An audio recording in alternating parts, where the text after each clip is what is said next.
예, 32페이지부터 한번 가보도록 하죠. 제 2절 보니까 기간과 기한이라는 말이 나왔네요. 기간과 기한을 잘 구별을 해주셔야 되는데, 뭐 기간에 대해서 어쩌고저쩌고 쭉 설명이 되어 있는데, 기간이라는 거는 일단 어떤 볼륨이 있는 걸 말하는 거죠. 언제부터 언제까지 내라. 예를 들면 법인세, 얘가가 아니라 제가죠. 예. 제가 조금 전에 설명드렸듯이 법인세의 과세기간이 만약에 1월 1일부터 12월 31일까지다. 이때 과세기간이다. 라고 하면 얘는 언제까지 내는 거죠? 종료일이 속하는 달의 말일로부터 3개월 이내, 다시 말하면 3월 31일까지 내는 거 아닙니까? 요때가 뭐가 되냐면 신고, 납부, 기한이 됩니까? 기간이 됩니까? 기간이 되는 거죠. 볼륨이 있는, 그러니까 어느 정도의 일정 뭐 진짜 그야말로 진짜 기간, 영어로 말하면 듀얼링의 개념이 되는 거고, 신고 납부 기간은 언제입니까? 라고 누군가가 물어본다면, 신고 납부 기간은 1월 1일부터 3월 31일까지입니다. 라고 대답을 하셔야 되고요. 신고 납부 기한은 언제까지입니까? 라고 누가 물어본다면 언제라고 대답해야 되죠? 딱 그 포인트, 마지막 납기일, 마지막 날이 되는 거니까 신고 납부 기한은 3월 31일 날입니다. 라고 딱 일정 포인트를 딱 집어서 대답을 해줘야 되는 거죠. 기간과 기한은 이렇게 다르다. 라는 거 기본적으로 뭐 상식적으로도 알고 계시는 분들 많으리라고 생각이 됩니다. 양가로 2번 볼까요? 기간 계산의 원칙들을 쭉 배우게 되는데 기간의 기산점은 언제냐? 대원칙, 민법의 대원칙을 따르게 됩니다. 원칙이 뭐냐 하면 쭉 읽어보시면 알겠지만 초일불산입의 원칙입니다. 첫 번째 날은 산입하지 않는다라는 얘기예요. 그 다음 날부터 하나, 둘, 셋, 넷 이렇게 세가는 거지. 그날 자체를 포함하지는 않는다. 초일불산입이 원칙이다. 이게 민법의 대원칙인데 우리 국기법에서도 민법의 대원칙을 그대로 따르고 있습니다. 원칙이 있다면 예외가 있겠죠. 예외적으로 초일을 산입하는 경우가 딱 두 가지가 있습니다. 이 두 가지를 우리가 암기를 하시면 되는데 우리 책에는 뭐 여기저기 흩어져 있는데 그거를 하나 모아서 정리를 해보면 자, 오전 0시부터 기산되는 경우 말하자면 기업의 뭐 재무제표 같은 경우를 말하는 거죠. 예, 이런 것들을 말하는 거고 두 번째는 사람의 출생시에 연령 같은 경우 이런 경우는 예외적으로 대원칙에도 불구하고 초일 산입의 규정에 따른다라는 걸 기억을 해 두셔야 돼요. 그 얘기가 쭉 써 있는 거고요. 반가로 2번. 자, 기간의 만료점. 뭐 동그라미 1번, 2번, 3번, 4번 그냥 쭉 읽어보시면 되고 5번도 그냥 쭉 읽어보시면 됩니다. 기간의 만일날이 공휴일에 해당하는 때는 그 다음 날로 기간이 만료한다. 이거를 이길 연장의 원칙이라고 한다라는 얘기가 되는 거죠. 이 얘기를 그 옆에 33페이지 표에 가서 한번 조금 더 자세히 해볼까요? 표에 있는 33페이지 양가로 1번 기한의 특례 거기에 표 안에 있는 동그라미 1번 공휴일의 경우를 한번 읽어볼게요. 납세의무자의 신고 신청 청구 그 밖의 서류의 제출 통지 납부 또는 징수에 관한 기한이 공휴일 토요일 근로자의 날인 때는 공휴일 토요일 근로자의 날에 다음 날을 기한으로 한다. 이게 역시 뭐라고요? 기한 이길 연장의 원칙이다 라는 건데 예를 하나 들어드리면 굉장히 편합니다. 여러분들이 가만히 집에 누워서 TV를 보고 있는데 납세고지서가 하나 날라왔다고 한번 쳐볼까요? 납세고지서에서 1,000만 원을 당신 납부를 해야 되는데 언제까지 납부해야 되냐 하면 납부기한은 5월 1일입니다. 라는 고지서가 하나 날라왔다고 한번 쳐보죠. 가정을 한번 해보죠. 자, 그러면 여러분들은 실제로 언제까지 납부를 해야 되냐 하면 5월 1일 날이 무슨 날입니까? 근로자의 날 아닙니까? 근로자의 법정 공휴일이죠. 그렇다면 그 다음 날로 그 납기가 연장된다라고 했지 않습니까? 만약에 5월 2일 날이 그러면은 기한이 되느냐? 만약에 5월 2일 날이 예를 들어서 토요일이라고 해볼까요? 그러면 토요일도 또 납기가 그 다음 날로 연장이 되죠. 5월 3일이 그러면 납기가 되는 겁니까? 다시 말하면 5월 3일이 기한이 되는 겁니까? 아니죠. 토요일 다음에 있는 날이 무슨 날이에요? 일요일이잖아요. 얘도 빨간 날이잖아요. 법정 공휴일이잖아요. 법정 공휴일은 아니지만 뭐 어쨌든 빨간 날 휴일이지 않습니까? 토요일이나 일요일 전부 다. 그러면 또 그 다음 날로 연장이 되는 거죠. 5월 4일 날이 그러면 납기가 되는 겁니까? 만약에 예를 들어서 요맘때쯤에 무슨 날이 있죠? 굉장히 재수 좋게 부처님 오신 날이다. 오신 날. 예, 이날도 불탄일, 이날도 법정 공휴일, 빨간 날이 되는 거 아닙니까? 이날도 만약에 빨간 날이다. 그러면 그 다음 날로 연장이 되는 거죠. 그러면 5월 5일 날이 비로소 기한이 되는 겁니까? 아니죠. 5월 5일 날도 빨간 날이죠. 어린이날이지 않습니까? 그러면 비로소 5월 6일 날 무슨 요일입니까? 월화수. 예. 수요일 날인 5월 6일 날이 기한이 된다라는 얘기예요. 빨간 날이나 일요일이나 토요일 이런 법정 공휴일 같은 날이 있다면 그 다음 날로 계속 연장이 된다라는 게 뭐라고요? 기한 이길 연장의 원칙이란 얘기입니다. 이런 고지서를 5월 1일까지 납부하세요 라고 하는 고지서를 받았다고 하더라도 여러분은 제가 방금 들어드린 예에 의하면 5월 6일까지만 납부를 하면 가산세를 안 물게 되는 겁니다. 굉장히 연장이 많이 되고 있는 거죠. 그 밑에 동그라미 2번 국세정보통신망에 장애가 발생한 경우는 그 장애가 복구된 날이 아니라 맨 마지막 줄에 보면 복구된 날에 다음 날이 된다라는 걸 기억을 해 놓으십시오. 장애가 복구된 날이 아닙니다. 그렇게 여러분들 속일 수 있는데 장애가 복구된 날에 다음 날이 기한이 된다. 5월 9일 날 장애가 복구가 됐다라고 하면 5월 9일이 기한이 되는 게 아니라 그 다음 날인 5월 10일 날이 기한이 된다. 기억을 해 놓으십시오. 3번 우편 신고의 경우는 우편으로 과세표준 신고서나 경정 청구서 및 이에 관련된 서류를 제출한 경우에는 언제라고요? 통신 날짜 도장이 찍힌 날. 예전에 한자로 하는 걸 좋아하던 시대에는 통신 일부인이 찍힌 날이라고 표현이 되어 있는데 법전에서도 그렇게 표현되어 있었는데 어쨌건 간에 통신 날짜 도장이 찍힌 날에 신고된 것으로 본다라는 얘기가 되는 거예요. 제가 조금 전에 5월 9일 일반적으로 이때 그냥 수요일이라고 하죠. 5월 9일이 기한이라고 한번 해볼까요? 그러면 5월 9일 날 오후 4시 반에 부랴부랴 저 우체국에 달려가서 여러분들이 우편물을 하나 접수를 했다. 그러면 그때 그 우체국 직원이 받은 다음에 도장을 하나 꽝 찍지 않습니까? 이게 바로 통신 일부인이거든요.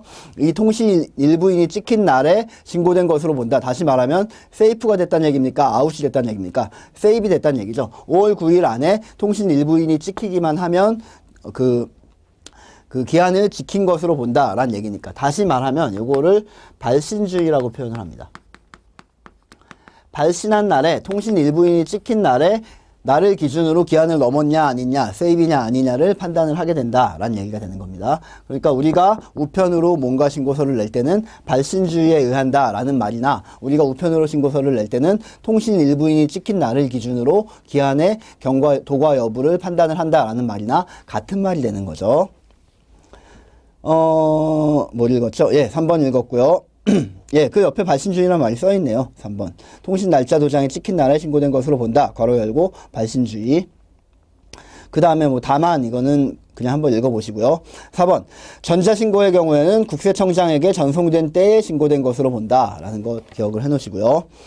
양가로 2번 기한의 연장을 볼까요? 기한이 연장이 되는 경우가 있습니다. 이렇게 빨간 날이 돼서 연장이 되는 경우가 일단 기본적인 연장 사유인데 이거 말고 부득이하게 기한이 연장되는 경우가 굉장히 많이 있어요. 한번 읽어볼까요? 가번 기한 연장 사유를 보니까 다음과 같은 경우에는 기한이 연장된다라는 얘기고요. 동그라미 1번 천재지변이 일어난 경우 갑자기 대홍수가 일어났다. 5월 9일 날까지가 기한인데 우리 동네 홍수가 일어나서 가재도구가 둥둥 떠있고 안방이 완전히 초토화됐다.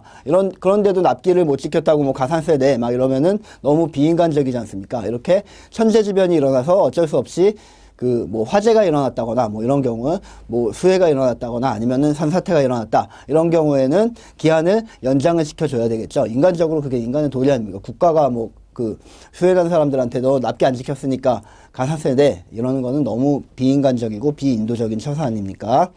당연한 거고요. 동그라미 2번. 역시 마찬가지로 천재지변과 마찬가지로 천재지변까지는 아니지만 화재나 전화라는 게 이 때르릉 전화가 아니라 전쟁으로 인한 화마를 말하는 겁니다. 전쟁이 일어났다, 국지전이 일어났다, 이런 경우 상상하기는 힘들지만 어쨌건 이런 급박한 상황이 있는 경우 아니면 그 밖에 재해 아니면 우리가 지금 법인인데 납기 하루 전에 도둑놈이 들어와서 우리 회사 사무실 금고나 사무실 장부를 갖다가 몽땅 다 털어가갖고 텅텅 비게 만들었다. 그런 경우에 도난당한 경우 이런 경우에도 기한 연장 사유에 해당이 된다. 인간적으로 생각해보면 당연한 거죠. 3번도 마찬가지예요. 인간적으로 동거가족이 질병으로 위중하거나 아니면 동거가족이 사망해서 지금 그 장례를 치르고 있는 와중인데 너 납기 지났어 라고 말하는 건 좀 너무하잖아요. 그러니까 만약에 뭐 아까 말한 것처럼 5월 9일 수요일이 납기였다. 그러면 장례 기간 동안은 적어도 납기를 연장을 해주는 게 도리 아닙니까?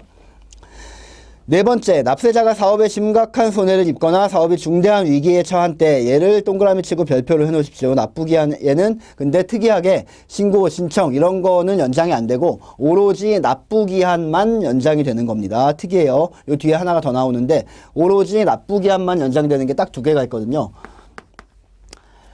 적어봅시다. 지금 우리 책이 약간 좀 서술형으로 쭉 나와가지고 우리가 암기하기가 약간 불편하게 나왔는데 굳이 카테고리를 제가 만들어 드리면 연장에 관련된 규정이 신고, 신청, 납부 등 모든 연장 사유가 있고요. 그리고 오로지 납부만 연장되는 사유가 있습니다. 자, 오로지 납부만 연장되는, 여기 있는 번호를 제가 따볼게요. 오로지 납부만 연장되는 사유는 여기 있는 것처럼 4번이 되는 겁니다. 뒤에 하나 더 나와요. 5번 읽어볼까요? 뭐 적어놓죠. 1, 2, 3번은 신고 신청도 모두가 연장이 되는 거였고요. 5번 정전, 프로그램 오류, 그 밖에 부득이한 사유로 한국은행 및 최신관서의 정보통신망의 정상적인 가동이 불가능한 경우, 이런 경우 정상적인 가동, 이거는 지금 우리 잘못입니까? 아니죠. 과세관청이 국가가 운영하는 자기네 홈페이지인 홈택스가 마비가 돼가지고 우리가 내고 싶어도 못 내는데 이런 경우에 가산세를 우리한테 물리면 되겠습니까? 안 되죠. 그런 경우에는 그 시스템이 복구될 때까지 기한을 연장을 해줘야 되겠죠. 기한이 언제로 연장되죠? 시스템이 복구되는 그 날까지입니까? 아니죠. 우리가 조금 전에 배운 것처럼 그 기한 복구된 날에 다음 날까지로 연장이 되는 거죠.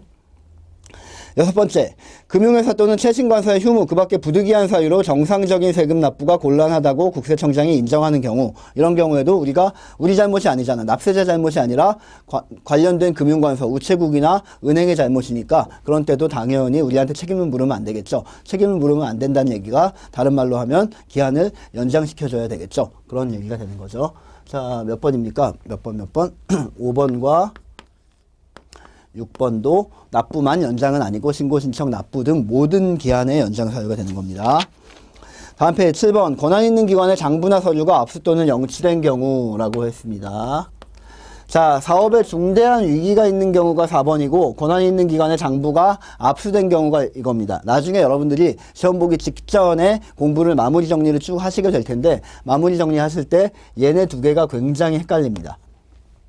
그러니까 잘 표시해 두셨다가 잘 그 주소를 잘 찾아가시기 바랍니다. 권한 있는 기관의 장부가 압수된 경우는 여기 들어가는 거고, 그 다음에 얘는 사업에 중대한 위기가 처할 때는 납부만 연장되는 거다라는 걸 기억을 해놓으십시오. 이런 걸 대비하시라는 얘기예요. 다음 중 권한 있는 기관의 장부가 압수된 때는 납부만 연장되는 사유에 해당된다. 땡, 틀린 말이라는 걸 골라낼 수 있어야 된다는 얘기예요.